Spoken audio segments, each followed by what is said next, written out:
ಇದ್ದಾರೆ ಸ್ವಾಮಿ, ಅವರು ಆಗಬೇಕು.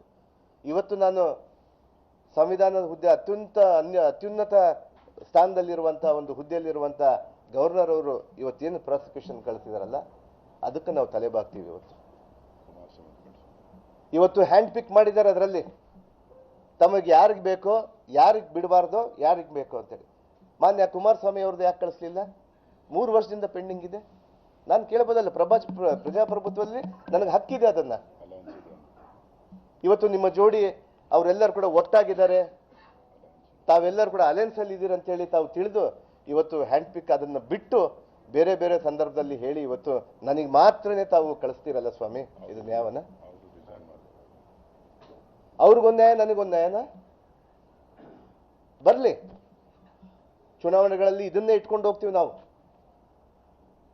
ಮುಗ್ಧ ಜನರನ್ನ, ದಲಿತರನ್ನ, ಅಲ್ಪಸಂಖ್ಯಾತರನ್ನ ವಿರೋಧಿಗಳಂತೇಳಿ ಹೇಳಲಿಕ್ಕೆ ನಾನು ಬಯಸ್ತೀನಿ. ಇವತ್ತು ನನಗೂ ಅವಕಾಶ ಕೊಡಬೇಕು. ನಮ್ಮ ಪಕ್ಷದ ವರಿಷ್ಠರಲ್ಲಿ ನಾನು ಕೇಳ್ಕೊತಾ ಇದ್ದೀನಿ. ನಮ್ಮ ಪಕ್ಷದ ವರಿಷ್ಠರಲ್ಲಿ ಎಲ್ಲರಿಗೂ ನಾನು ಮನವಿ ಮಾಡ್ಕೊತಾ ಇದ್ದೀನಿ.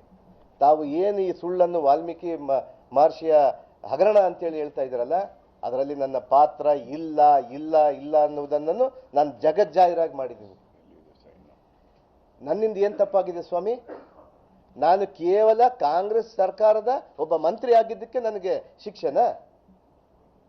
ಪ್ರೂಫ್ಸ್ ಎಲ್ಲಿದೆ? ನಾನು ಏನಾದರೂ ಒಂದು ಸೈನ್ ಮಾಡಿದ್ದೀನ? ಒಂದು ಆದೇಶ ಕೊಟ್ಟಿದ್ದೀನ? ನನ್ನಿಂದ ಏನಾದರೂ ₹1 ಆದರೂ ನನ್ನಿಂದ ಬಂದಿದೆನಾ? ನನಗೆ ಹೋಗಿ ಬಂದಿದೆನಾ? ನನ್ನ ನೋಟ್ ಶೀಟ್ ಇದೆನಾ? ಯಾಕೆ ಸ್ವಾಮಿ ಇಷ್ಟು ದಲಿತರ ಮೇಲೆ ತಾವು? ಅದಕ್ಕೆ ನಾನು ಹೇಳೋದು, ತಾವು ಮನುವಾದಿಗಳು.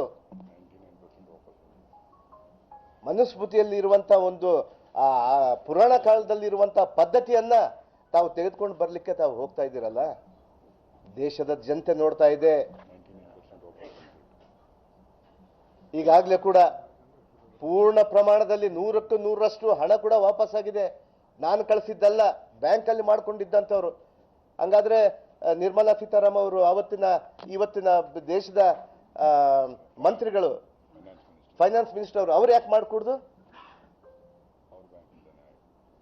ಅವರು ಮೂಗಿನ ಅಡಿಯಲ್ಲಿರುವಂತ ಒಂದು ಯೂನಿಯನ್ ಬ್ಯಾಂಕ್ ಆಫ್ ಇಂಡಿಯಾ ಅವ್ರ ಅಡಿಯಲ್ಲಿರುವಂತದ್ದನ್ನೇ ಅವ್ರು ಮಾಡ್ಬೇಕಲ್ಲ, ಅವ್ರು ರಾಜೀನಾಮೆ ಮಾಡ್ಬೇಕಲ್ಲ.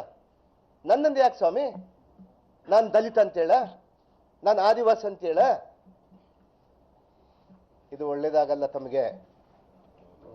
ಮುಂದಿನ ದಿನಗಳಲ್ಲಿ ನೋಡ್ತಾ ಇದ್ದಾರೆ, ದಲಿತರು ಮೊದಲಿದ್ದಂಗೆ ಇಲ್ಲ.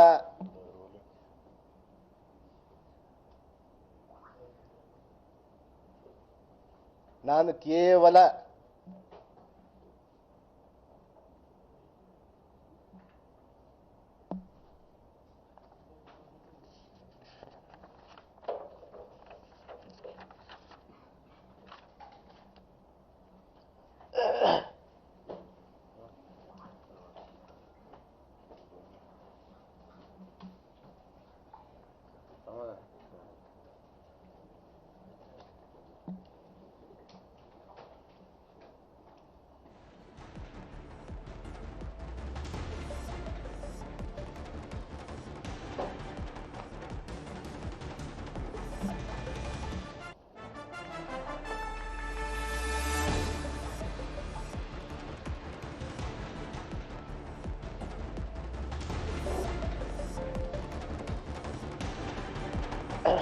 ಒಬ್ಬ ನಿರಾಪರಾಧಿನ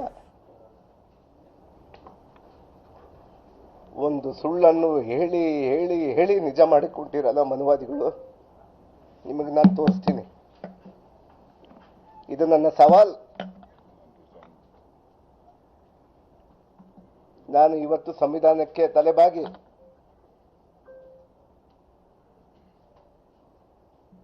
ಮಾನ್ಯ ನಮ್ಮ ಮುಖ್ಯಮಂತ್ರಿಯವರು ತಾವು ತಪ್ಪು ಮಾಡಲಿಲ್ಲ, ತಾವು ಮಾಡಿಕೊಡ್ದು ಅಂತ ಹೇಳಿದ್ರು. ಆದರೂ ಕೂಡ ನಮ್ಮ ವರಿಷ್ಠರಿಗೆ ಯಾವುದೇ ಕಾರಣಕ್ಕೂ ನನ್ನಿಂದ, ನಮ್ಮ ಪಕ್ಷ ಕಾಂಗ್ರೆಸ್ ಪಕ್ಷ ಇವತ್ತು 100 ಹಾರ್ಸ್ ಪವರ್ ಅಲ್ಲಿ ಓಡ್ತಾ ಇದೆ. ನನ್ನಿಂದ ಮುಜುಗರ ಆಗಬಾರ್ದು ಅನ್ನುವಂಥ ಕೇವಲ ಒಂದೇ ಒಂದು ಕಾರಣಕ್ಕೆ ಮಾನ್ಯ ಮುಖ್ಯಮಂತ್ರಿಯವರ ಅಭಿವೃದ್ಧಿ ಕುಂಠಿತ ಆಗಬಾರ್ದು, ಜನಕ್ಕೆ ದಿಕ್ಕು ತಪ್ಪಿಸುವಂತ ಒಂದು ಕೆಲಸ ಮಾಡ್ತಿದ್ದಾರೆ.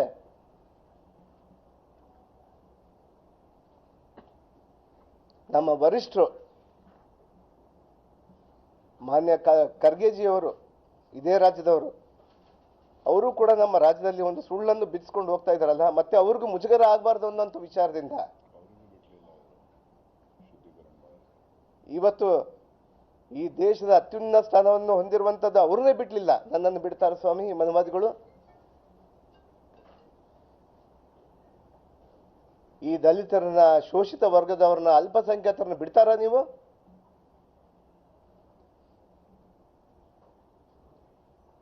ಇವತ್ತು ನಾನು ಓಡಾಡ್ತೀನಿ, ಈ ರಾಜ್ಯದಲ್ಲಿ ನನಗಾಗಿರುವಂಥ ಅನ್ಯಾಯವನ್ನು ಎತ್ತಿ ಹಿಡಿತೀನಿ. ನಾನು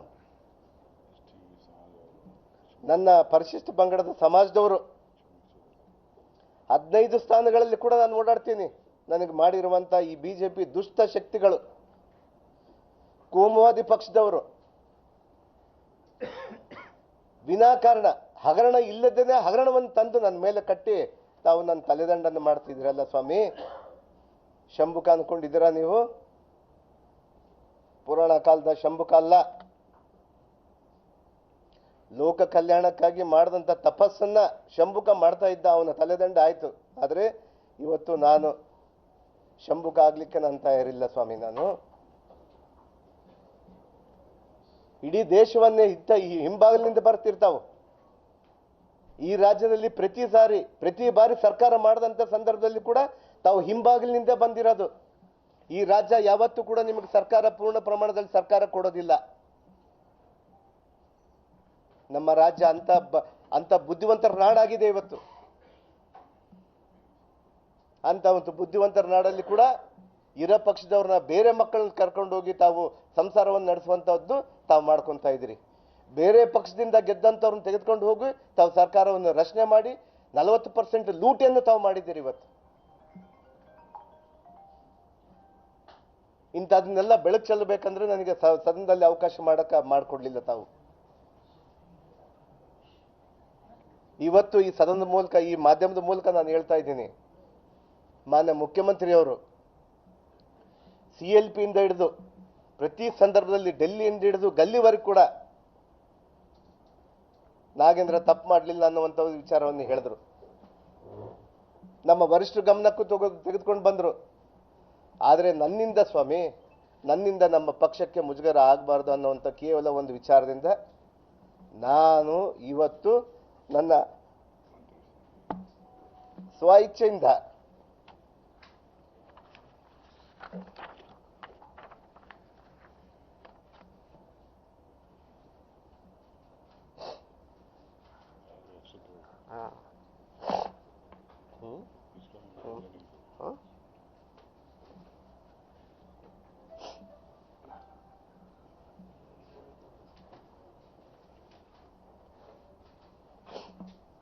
ನನ್ನ ಸ್ವ ಇಚ್ಛೆಯಿಂದ ನನ್ನ ರಾಜೀನಾಮೆಯನ್ನು ನಾನು ನನ್ನ ಮುಖ್ಯಮಂತ್ರಿಯವರಿಗೆ ನಾನು ಕೊಡ್ತಾ ಇದ್ದೀನಿ. ನಾನು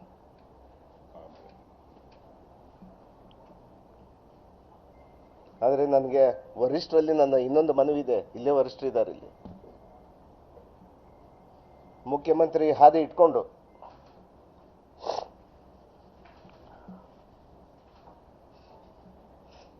ನನಗೆ ಆಗಿರುವಂಥ ಅನ್ಯಾಯವನ್ನು ನಾನು ಮನವಿ ಮಾಡ್ತಾ ಇದ್ದೀನಿ ನಮ್ಮ ವರಿಷ್ಠರ ಜೊತೆಗೆ. ನಮ್ಮ ಖರ್ಗೆಜಿ ಸಾಹೇಬರಾಗಿರ್ಬೋದು, ರಾಹುಲ್ ಗಾಂಧೀಜಿ ಅವರಾಗಿರ್ಬೋದು, ಮಾನ್ಯ ನಮ್ಮ ಮಾಜಿ ಮಂತ್ರಿಗಳಾದ ಸಿದ್ದರಾಮಯ್ಯ ಸಾಹೇಬರಾಗಿರ್ಬೋದು, ನಮ್ಮ ಮುಖ್ಯಮಂತ್ರಿ ಆಗಿರ್ಬೋದು, ಮತ್ತು ಎಂಟೈರ್ ನಮ್ಮ ಇರುವಂಥ ಎಲ್ಲ ವರಿಷ್ಠರಿಗೆ, ಮುಖ್ಯವಾಗಿ ನಮ್ಮ ವೇಣುಗೋಪಾಲ್ ಸರ್ ಅವರಾಗಿರ್ಬೋದು, ಸುರ್ಜೇವಾಲಾ ನಮ್ಮ ಇನ್ಚಾರ್ಜ್ ಜನರಲ್ ಸೆಕ್ರೆಟರಿ ಆಗಿರುವಂಥ ನಮ್ಮ ಸುರ್ಜೇವಾಲಾ ಸಾಹೇಬ್ರಿಗಾಗಿರ್ಬೋದು, ಅವರಿಗೆಲ್ಲ ಕೂಡ ನಾನು ಕೈ ಜೋಡಿ ಮನವಿ ಮಾಡ್ಕೊತಾ ಇದ್ದೀನಿ. ನನಗೊಂದು ಅವಕಾಶ ಕೊಡಿ. ಇದು ನನ್ನ ಬ್ಲ್ಯಾಕ್ ಮೇಲ್ ತಂತ್ರಗಾರಿಕೆ ಅಲ್ಲ. ನನಗೊಂದು ಅವಕಾಶ ಕೊಡಿ. ನಾನು ಮಂತ್ರಿ ಸ್ಥಾನಕ್ಕೆಲ್ಲ, ನನ್ನ ಶಾಸಕ ಸ್ಥಾನಕ್ಕೂ ನಾನು ತ್ಯಾಗ ಮಾಡ್ತೀನಿ. ಬನ್ನಿ ಅಖಾಡದಲ್ಲಿ ಹೋಗೋಣ ಅಂತ. ಇದೇ ಮನುವಾದಿಗಳಿಗೆ ನಾನು ಚಾಲೆಂಜ್ ಮಾಡ್ತಾ ಇದ್ದೀನಿ, ಸವಾಲನ್ನು ಎತ್ತಾ ಇದ್ದೀನಿ. ಬನ್ನಿ ಜನತಾ ನ್ಯಾಯಾಲಯಕ್ಕೆ ಹೋಗೋಣ ಅಂತ. ನನ್ನ ಶಾಸಕ ಸ್ಥಾನಕ್ಕೂ ನಾನು ರಾಜೀನಾಮೆ ಮಾಡ್ತಾ ಇದ್ದೀನಿ ಇವತ್ತು. ಬನ್ನಿ ತಾವು ಸೋಕಾಲ್ ಲೀಡರ್ಸ್, ಬಳ್ಳಾರಿ ಲೀಡರ್ಸ್ ಇದ್ದೀರಲ್ಲ ನೀವು, ಪಕ್ಕದಲ್ಲಿ ನಿಂತು ಆರೋಪಿಗಳು ತಾವು, ಆರೋಪದಲ್ಲಿಲ್ಲ, ಆರೋಪಿಗಳೇ ತಾವು. ತಮ್ಮ ತಂದೆ ಸೈನನ್ನು ಕೂಡ ಫೋರ್ಜರಿ ಮಾಡಿದ್ದಂಥವರು. ಸದನದಲ್ಲಿ ಎಷ್ಟು ಜನದ ಮೇಲೆ ನಿಮ್ಮ ಮೇಲೆ 420 ಕೇಸ್ಗಳಿದ್ದಾವೆ. ನಮ್ಮ ಬಳ್ಳಾರಿ ಜಿಲ್ಲೆಯ ಸಲುವಾಗಿ ಇವತ್ತು ಸೋಕಾಲ್ ಲೀಡರ್ಸ್ ಆಗಿರುವಂತ ಇವತ್ತು ಬಿಜೆಪಿ ನಾಯಕರಿಗೆ ನಾನು ಸವಾಲನ್ನು ಎತ್ತಾ ಇದ್ದೀನಿ. ಬನ್ನಿ ಸ್ವಾಮಿ, ಜನತಾ ನ್ಯಾಯಾಲಯಕ್ಕೆ ಹೋಗೋಣ ಬನ್ನಿ.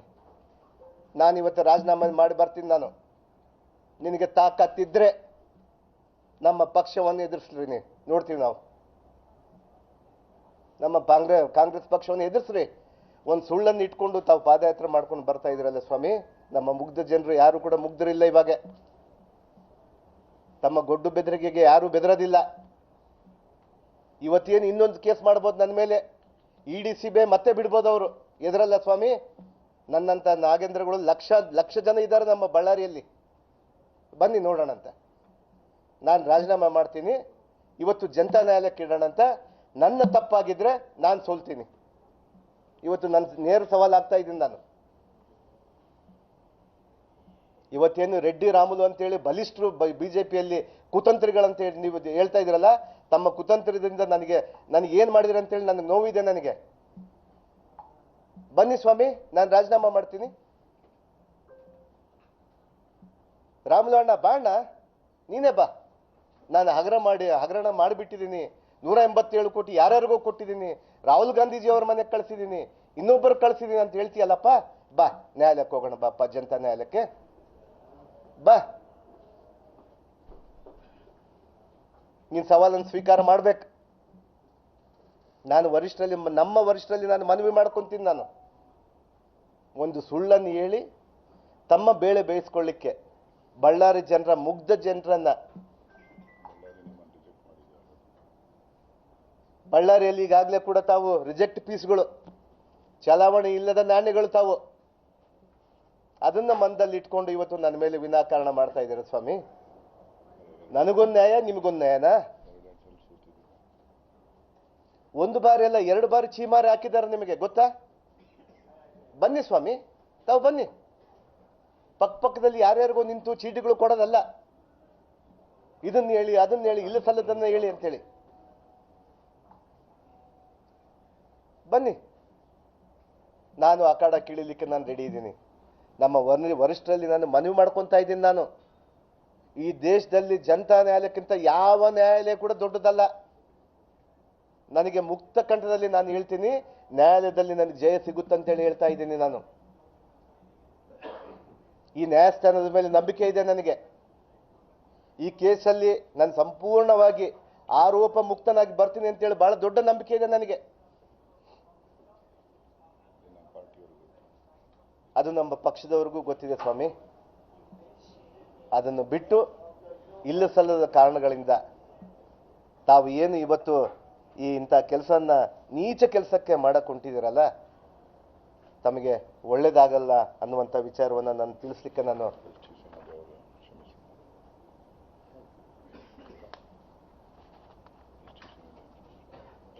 ಈಗಾಗಲೇ ಕೂಡ ನನ್ನ ಸಮುದಾಯದಲ್ಲಿ ಪರಿಶಿಷ್ಟ ಪಂಗಡದ ವಾಲ್ಮೀಕಿ ಜನಾಂಗದಲ್ಲಿ ನನ್ನ ವಿಲನ್ ಮಾಡಕ್ಕೆ ಹೊಂಟಿರೋ ಸ್ವಾಮಿ. ಆಗಲ್ಲ ಸ್ವಾಮಿ. ನಮ್ಮ ಸಮಾಜದವರು ಎಚ್ಚೆತ್ತುಕೊಂಡಿದ್ದಾರೆ. ಈ ದೇಶಕ್ಕೆ, ಈ ಪ್ರಪಂಚಕ್ಕೆ ರಾಮಾಯಣ ಬರುವಂತ ನಮ್ಮ ಸಮಾಜ ಸ್ವಾಮಿ. ರಾಮಾಯಣ ಬರೆದು ರಾಮ ಯಾರು ಅನ್ನಂತ ತೋರಿಸಿರುವಂತ ಸಮಾಜ. ಆ ಸಮಾಜ ಯಾರು ಒಳ್ಳೆಯವರು ಯಾರು ಕೆಟ್ಟವರು ಅಂತೇಳಿ ನೋಡಿದ್ದಾರೆ ಸ್ವಾಮಿ. ನಮ್ಮ ಸಮಾಜದಲ್ಲಿ ನಮ್ಮನ್ನ ತಾವು ಕುತಂತ್ರಗಳಿಂದ ಮುಗಿಸ್ಲಿಕ್ಕೆ ಸಾಧ್ಯನೇ ಇಲ್ಲ, ಸಂವಿಧಾನ ಇರೋವರೆಗೆ ಅನ್ನುವಂಥ ವಿಚಾರವನ್ನು ತಿಳಿಸ್ತೀನಿ ನಾನು. ಅದರ ಜೊತೆಗೆ ಇವತ್ತು ನಾನು ಕೆಲವ್ರನ್ನ ಈ ಸಂದರ್ಭದಲ್ಲಿ ನೆನೆಸಲೇಬೇಕಾಗುತ್ತೆ. ಇವತ್ತು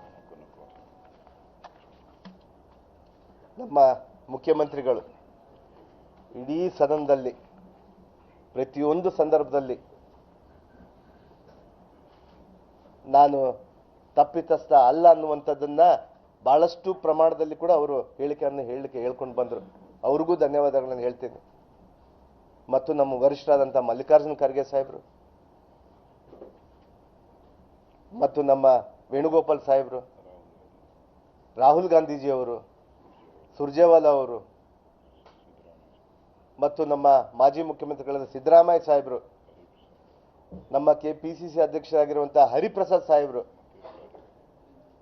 ನಮ್ಮ ನಾಸೀರಣ್ಣವರು ನಮ್ಮ ಜಮೀರಣ್ಣವರು, ನಮ್ಮ GC ಚಂದ್ರಶೇಖರ್ ಸಾಹೇಬರು ಎಲ್ಲರೂ ಕೂಡ ಮುಕ್ತವಾಗಿ ನನಗೆ ಸಪೋರ್ಟ್ ಮಾಡ್ಕೊಂಡು ಬಂದಿದ್ದವರು. ಮುಖ್ಯವಾಗಿ ನಮ್ಮ ಪ್ರಿಯಾಂಕ್ ಖರ್ಗೆ ಅವರು ಬರಲಿಲ್ಲ. ಪ್ರಿಯಾಂಕ್ ಖರ್ಗೆ ಅವರು ಕೂಡ ನನಗೆ ಹಲವಾರು ಸಂದರ್ಭದಲ್ಲಿ ಸದನದಲ್ಲಿ ಹೇಳಲಿಕ್ಕೆ ಅಥವಾ ಬೆಳಕು ಚೆಲ್ಲಲಿಕ್ಕೆ ಪ್ರಯತ್ನ ಮಾಡಿದ್ರು. ಎಲ್ಲರೂ ಇಲ್ಲಿರುವಂಥ ನಮ್ಮ ರಿಜ್ವಾನ್ ಅರ್ಷದ್ ಆಗಿರ್ಬೋದು, ನಮ್ಮ ಅಜಯ್ ಸಿಂಗ್ ಅವರಾಗಿರ್ಬೋದು, ಎಲ್ಲರೂ ಕೂಡ ನಮ್ಮ ಸದನದಲ್ಲಿ ಮಾತಾಡಬೇಕಂತೇಳಿ ಪ್ರಯತ್ನ ಮಾಡಿದ್ರು. ಸಂತೋಷ್ ಲಾಡ್ ಅವರು, ಕೃಷ್ಣ ಬೈರೇಗೌಡ ಅವರು, ನಮ್ಮ G. ಪರಮೇಶ್ವರ್ ಅವರು, ಉಪಮುಖ್ಯಮಂತ್ರಿ ಆದ ಪರಮೇಶ್ವರ್ ಸಾಹೇಬರು, UT ಖಾದರ್ ಸಾಹೇಬರು, ಅನೇಕರು ನನಗೆ ಬೆಂಬಲವನ್ನು ಕೊಟ್ಟಿದ್ದಾರೆ, ನೈತಿಕ ಬೆಂಬಲವನ್ನು ಕೊಟ್ಟಿದ್ದಾರೆ. ಮುಖ್ಯವಾಗಿ ನಮ್ಮ ಶಾಸಕರು, ನಮ್ಮ ಬಳ್ಳಾರಿ ಜಿಲ್ಲೆ ಶಾಸಕರು, ಸಂಸದರು, ಇವತ್ತಿಲ್ಲೇ ನಮ್ಮ ಭರತ್ ರೆಡ್ಡಿ ಅವರಿದ್ದಾರೆ, ಗಣೇಶ್ ಅವರಿದ್ದಾರೆ, ನಾಗರಾಜ್ ಅವರಿದ್ದಾರೆ, ಅವರೆಲ್ಲರೂ ಕೂಡ ನಮ್ಮ ಒಟ್ಟಿಗೆ ಇದೀವಿ. ತುಕಾರಾಮ್ ಅವರಿದ್ದಾರೆ, MP ಅವರು, ಅನ್ನಪೂರ್ಣ ಅವರಿದ್ದಾರೆ, ಅವರೆಲ್ಲರೂ ಕೂಡ ಒಟ್ಟಿಗೆ ನಾವಿದ್ದೀವಿ ನಿಮ್ಮ ಜೊತೆಗೆ, ತಮಗೇನು ಆಗಲ್ಲ ಅನ್ನುವಂಥದ್ದನ್ನ ನನಗೆ ಧೈರ್ಯ ತುಂಬ್ತಾ ಇದ್ರು. ಇವತ್ತು ಆ ನಿಟ್ಟಿನಲ್ಲಿ ಇವತ್ತು ಯಾರು ನಮ್ಮ ಪಕ್ಷ ಮುಜುಗರಕ್ಕೆ ಒಳಗಾಗಬಾರ್ದು ಅನ್ನುವಂಥ ವಿಚಾರದಿಂದ ನನ್ನ ಸ್ವ-ಇಚ್ಛೆಯಿಂದ ನನ್ನ ರಾಜೀನಾಮೆಯನ್ನ ಇವತ್ತು ನಾನು ಮುಖ್ಯಮಂತ್ರಿಯವರಿಗೆ ಕೊಡ್ತಾ ಇದ್ದೀನಿ. ಅದಾದ ನಂತರ ಅಖಾಡದಲ್ಲಿ ಏನಾಗುತ್ತೋ ತಮಗೆಲ್ಲ ಕೂಡ ಮುಂದಿನ ದಿನಗಳಲ್ಲಿ ತಿಳಿಸ್ತೀನಿ. ಎಲ್ಲರಿಗೂ ಧನ್ಯವಾದಗಳು. ತಾವೆಲ್ಲರೂ ಕೂಡ ಇಷ್ಟು ಸಪೋರ್ಟ್ ಮಾಡೋದಕ್ಕೆ ನನ್ನ ವಿಚಾರಗಳನ್ನು ಮಂತ್ರಿ ಸ್ಥಾನಕ್ಕೆ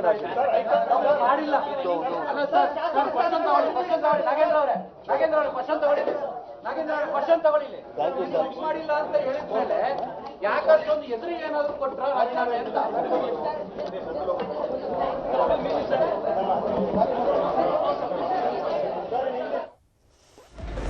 ಮಂತ್ರಿ ಸ್ಥಾನಕ್ಕೆ ನಾನು ರಾಜೀನಾಮೆಯನ್ನ ಸಲ್ಲಿಸುತ್ತಿದ್ದೇನೆ ಅಂತ ಹೇಳಿದ್ದಾರೆ ನಾಗೇಂದ್ರ ಅವರು. ಈಗ CM ಅವರಿಗೆ ನಾನು ತನ್ನ ರಾಜೀನಾಮೆಯನ್ನ ಕೊಡ್ತೇನೆ ಅಂತ ಹೇಳಿದ್ದಾರೆ. ಈಗ ನಾನು ಇದು ಸ್ವ ಇಚ್ಛೆಯಿಂದ ಕೊಡುವಂತಹ ರಾಜೀನಾಮೆ. ಈ ವಿಚಾರದಲ್ಲಿ ಮುಖ್ಯಮಂತ್ರಿ ಹೈಕಮಾಂಡ್ ನಾಯಕರಿಗೆ ಧನ್ಯವಾದವನ್ನ ತಿಳಿಸಿದ್ದಾರೆ ನಾಗೇಂದ್ರ ಅವರು. ನನ್ನ ರಾಜೀನಾಮೆಯನ್ನ ನಾನು ಸ್ವ ಇಚ್ಛೆಯಿಂದ ಕೊಡ್ತಾ ಇದ್ದೇನೆ. ಹೈಕಮಾಂಡ್ಗೆ ನಮ್ಮ ಸರ್ಕಾರಕ್ಕೆ ಮುಜುಗರ ಆಗಬಾರ್ದು ಅನ್ನುವ ಒಂದೇ ಒಂದು ಕಾರಣಕ್ಕೆ ನಾನು ರಾಜೀನಾಮೆಯನ್ನ ಕೊಡ್ತಾ ಇದ್ದೇನೆ ಅಂತ ಹೇಳಿ ಕಣ್ಣೀರಿಡುತ್ತಾ ರಾಜೀನಾಮೆಯನ್ನ ಘೋಷಣೆ ಮಾಡಿದ್ರು ನಾಗೇಂದ್ರ ಅವರು. ಜೊತೆಗೆ ಸವಾಲನ್ನ ಕೂಡ ಹಾಕಿದ್ದಾರೆ ಅವರು. ಜನತಾ ನ್ಯಾಯಾಲಯಕ್ಕೆ ಹೋಗೋಣ ಅನ್ನುವಂತಹ ಸವಾಲನ್ನ ಹಾಕಿದ್ದಾರೆ. ನನಗೆ ನ್ಯಾಯಾಲಯದಲ್ಲಿ ನಂಬಿಕೆ ಇದೆ, ಜಯ ಸಿಗುತ್ತೆ ಅನ್ನುವ ನಂಬಿಕೆ ಇದೆ, ನನಗೆ ಆರೋಪ ಮುಕ್ತನಾಗ್ತೇನೆ ಅನ್ನುವ ವಿಶ್ವಾಸವಿದೆ ಅನ್ನೋದನ್ನ ಕೂಡ ಹೇಳಿದ್ದಾರೆ. ದಮ್ಮಿದ್ರೆ ಅಖಾಡಕ್ಕೆ ಬನ್ನಿ, ನನ್ನ ಮುಂದೆನೆ ನೀವು ಎಲೆಕ್ಷನ್ಗೆ ನಿಲ್ಲಿ ಅಂತ ಹೇಳಿದ್ದಾರೆ. ಬಳ್ಳಾರಿ ಬಿಜೆಪಿ ನಾಯಕರಿಗೆ ಓಪನ್ ಚಾಲೆಂಜ್ ಹಾಕಿದ್ದಾರೆ ನಾಗೇಂದ್ರ ಅವರು. ಇದೀಗ ರಾಜೀನಾಮೆಯನ್ನ ನಾನು ಮುಖ್ಯಮಂತ್ರಿಗಳಿಗೆ ಕೊಡ್ತೇನೆ ಅಂತ ಹೇಳಿ ಮುಖ್ಯಮಂತ್ರಿಗಳಿಗೆ ಈಗ ರಾಜೀನಾಮೆಯನ್ನ ಕೊಡೋದಿಕ್ಕೆ